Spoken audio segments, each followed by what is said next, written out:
Hello everyone, welcome back to my channel Bhanu speaks. நீங்கள் இப்போ தான் நம்ம சேனலில் ஃபஸ்ட் டைம் பார்க்குறீங்கன்னா ப்ளீஸ் மறக்காமல் சப்ஸ்கிரைப் பண்ணிக்கோங்க. அப்போ தான் அடுத்த வீடியோ போடுறதுக்கு எனக்கு கொஞ்சம் மோட்டிவேட்டாக இருக்கும்.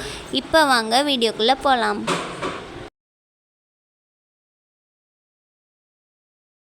ஹாய் ஃப்ரெண்ட்ஸ், இன்றைக்கி நம்ம சேனலில் ஒரு ரெசிபி வீடியோ தான் பார்க்க போகிறோம். எப்போவுமே உங்கள் வீட்டில் சாம்பார், ரசம், புளிக்குழம்புன்னு சாப்பிட்டுட்டு இருக்கீங்களா? அப்போ ஒன்ஸ் இந்த ரெசிபி ட்ரை பண்ணி பாருங்கள். ரொம்பவே ஈஸியாக இருக்கும். அதுவும் என்ன மாதிரி குடும்ப தலைவிகளுக்கெல்லாம் டெய்லி என்ன சமைக்கிறதுன்னு யோசிக்கிறதே பெரிய டென்ஷனாக இருக்கும். அப்படிப்பட்டவங்களுக்கு தான் இந்த வீடியோ. இந்த ரெசிபி செய்கிறது ரொம்ப ரொம்ப ஈஸி. சீக்கிரமாகவே வேலை முடிஞ்சிடும். எதையும் ஓவர் நைட் ஊற வைக்கணும், அரைக்கணும்லாம் தேவையே கிடையாது. இப்போ வாங்க எப்படி செய்கிறதுன்னு பார்க்கலாம். அதுக்கு ஃபஸ்ட்டு ஒரு குக்கரை நல்லா காய வச்சுக்கோங்க. குக்கர் நல்லா காஞ்சதுக்கப்புறம் 70 கிராம் தட்டைப்பயிறு சேர்த்துருக்கேன். இதை சேர்த்து ஒரு 2 நிமிஷத்துக்கு நல்ல வாசம் வர அளவுக்கு வறுத்து எடுத்துக்கோங்க. வாசம் வந்ததுக்கப்புறம் பயறு மூழ்கிற அளவுக்கு தண்ணி சேர்த்துக்கோங்க. அது கூடவே தேவையான அளவுக்கு உப்பு சேர்த்துக்கோங்க. உப்பு சேர்த்துட்டு உங்கள் குக்கருக்கு தகுந்த மாதிரி விசில் விட்டு நல்லா வேக வச்சு எடுத்துக்கோங்க.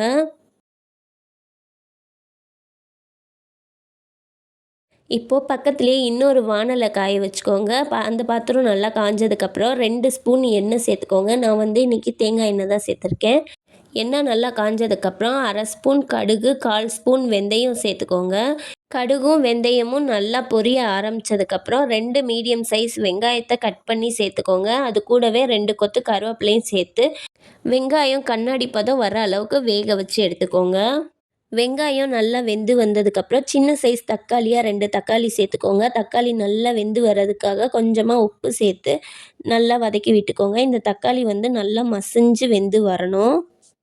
தக்காளி நல்லா வெந்து வந்ததுக்கப்புறம் இது கூட காய் சேர்த்துக்கலாம்.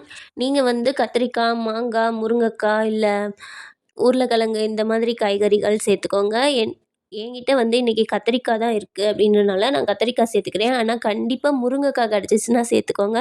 முருங்கைக்காயோட வாசனையும் இந்த குழம்புல இறங்கிருச்சுன்னா டேஸ்ட்டும் வாசனையும் சூப்பராக இருக்கும். ஸோ இன்றைக்கி என்கிட்ட இல்லாதனால நான் கத்திரிக்காய் மட்டும் சேர்த்துக்கிறேன். கத்திரிக்காய் சேர்த்ததுக்கப்புறம் நம்ம குழம்புக்கு தேவையான அளவுக்கு மசாலாக்கள்லாம் சேர்த்துடலாம். 1/4 ஸ்பூன் மஞ்சள்தூள், காரத்துக்கு தகுந்த மாதிரி மிளகாய் தூள் சேர்த்துக்கோங்க. நான் 1/2 ஸ்பூன் தான் சேர்த்துருக்கேன். ஏன்னா சின்ன பசங்களுக்குலாம் கொடுக்கணும் அதனால.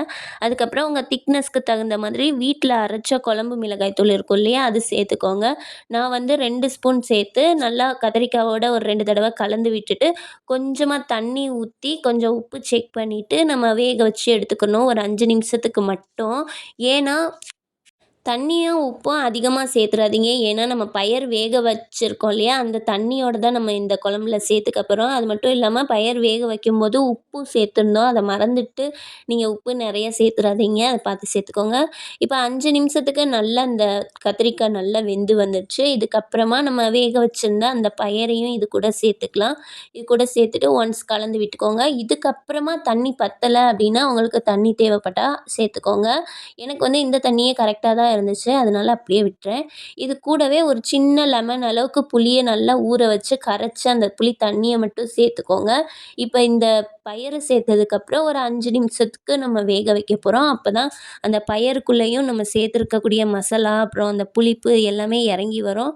குழம்பு நல்லா வாசனையாகவும் டேஸ்டியாகவும் இருக்கும் சாப்பிட்றதுக்கு. இதுக்கப்புறம் உப்பும் செக் பண்ணிக்கோங்க. உப்பு பத்தலைன்னா கூட இந்த டைமில் போட்டுக்கலாம். எனக்கு உப்பு கரெக்டாக இருந்துச்சு அப்படின்றதுனால நான் எக்ஸ்ட்ராவாக எதுவும் சேர்க்கல. ஒரு 5 நிமிஷத்துக்கு அப்புறம் இதுக்கு மேலால் கொத்தமல்லி தழை தூவி விட்டு நீங்கள் பரிமாறிக்கலாம். அவ்வளோதான், நம்மளோட சூப்பரான டேஸ்டியான தட்டைப்பயிறு குழம்பு ரெடி ஆயிடுச்சு. இது செய்கிறது ரொம்ப ரொம்ப ஈஸி. இந்த குழம்பு கூட சைடிஷாக நீங்கள் கீரை சமைச்சு சாப்பிட்டிங்கன்னா ரொம்ப நல்லாயிருக்கும். அது மட்டும் இல்லாமல் இது கூட முட்டைக்கோஸ் பொரியல் வச்சு சாப்பிட்டா கூட ரொம்பவே சூப்பராக இருக்கும். நான் இன்றைக்கி காலிஃப்ளவர் 65யும் அப்பளமும் வச்சுட்டு சாப்பிட போகிறேன். டேஸ்ட்டு வேறு லெவலில் இருந்துச்சு. ஸோ அவ்வளோதான், இந்த ரெசிபியை நீங்களும் செஞ்சு பார்த்துட்டு எப்படி வந்துச்சுன்னு மறக்காமல் கமெண்ட் பண்ணுங்கள். இந்த வீடியோ உங்களுக்கு பிடிச்சிருந்துச்சின்னா ஒரே ஒரு லைக் மட்டும் கொடுத்துக்கோங்க. மறுபடியும் வேறு ஒரு வீடியோவில் உங்களை பார்க்குறேன். பாய்.